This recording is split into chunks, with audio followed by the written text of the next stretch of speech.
This is iFIBER 1 News. Here are today's top stories. The annual Chief for a Day is set to return on Thursday at the Grant County Courthouse. An Oregon cancer patient is raising money to pay for students' lunch debt. An Eastern Washington winery uses a new technique for fermentation using concrete eggs.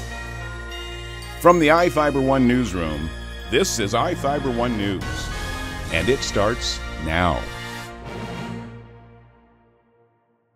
The annual Chief for a Day is set to return on Thursday at the Grant County Courthouse.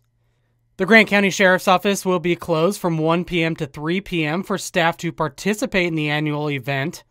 The 16th annual Chief for a Day is held on the front lawn of the Grant County Courthouse. Chief for a Day celebrates the lives of children throughout the country, each living with physical or developmental challenges.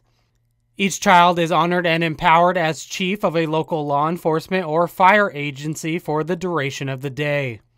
The ceremony includes presentations by heads of participating agencies, Grant County commissioners, Superior Court judges, and other dignitaries. The event is hosted by local and state law enforcement and fire agencies and sponsored by the Thomas A. Bora Foundation, an Ephrata-based nonprofit organization focused on helping special needs children in the United States and Mexico. This is Joe Utter for iFIBER 1 News.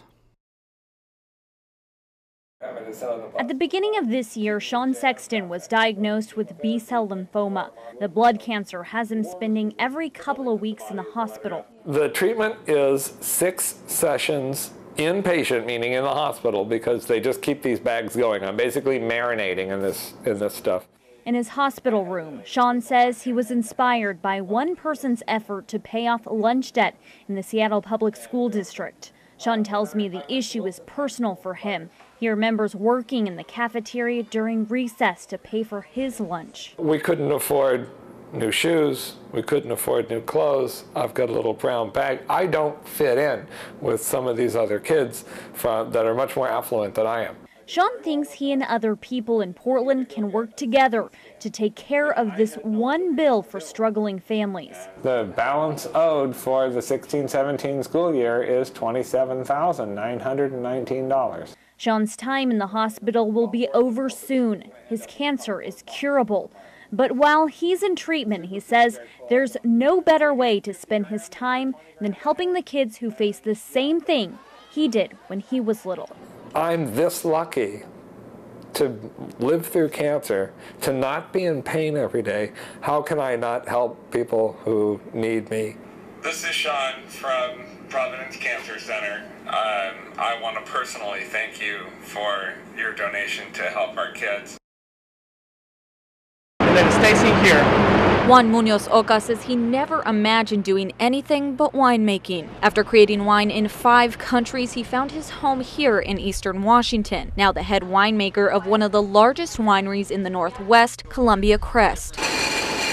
For the last 8 years, slowly implementing concrete fermentation as opposed to in oak. You have the same amount of oxygen going through the vessel and allowing textural development, but you don't have any aromas that will mask what makes those wines unique. This is one of about 30 concrete eggs, tulips, or pyramids here at Columbia Crest.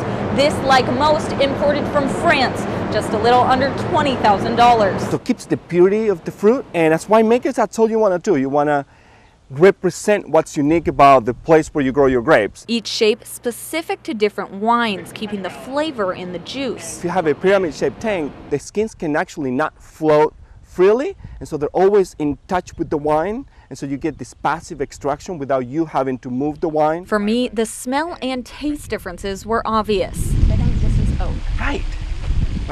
Yeah. And I know they're just nuances of the wine. The wines are the same wine, but yet they're completely different. The concrete helping to focus on the fruit and the characteristics created by the vineyard they're grown on. It's pretty cool. It's a trend that I think is here to stay. Wide range of temperatures this week. Hi from the iFIBER 1 Weather Center. I'm Jeff Slakey taking a look at the basin's forecast. Starting out the week in the upper 70s with clear skies. For your Tuesday, upper 80s, then into the mid 90s for Wednesday. Thursday, there's a chance of rain. Friday, back to mostly cloudy skies and low 70s, upper 60s for the weekend. For iFIBER 1, I'm Jeff Slakey. This is iFIBER 1 News. For more information on these stories and other news, visit us online at iFiber1.com or check us out on Facebook.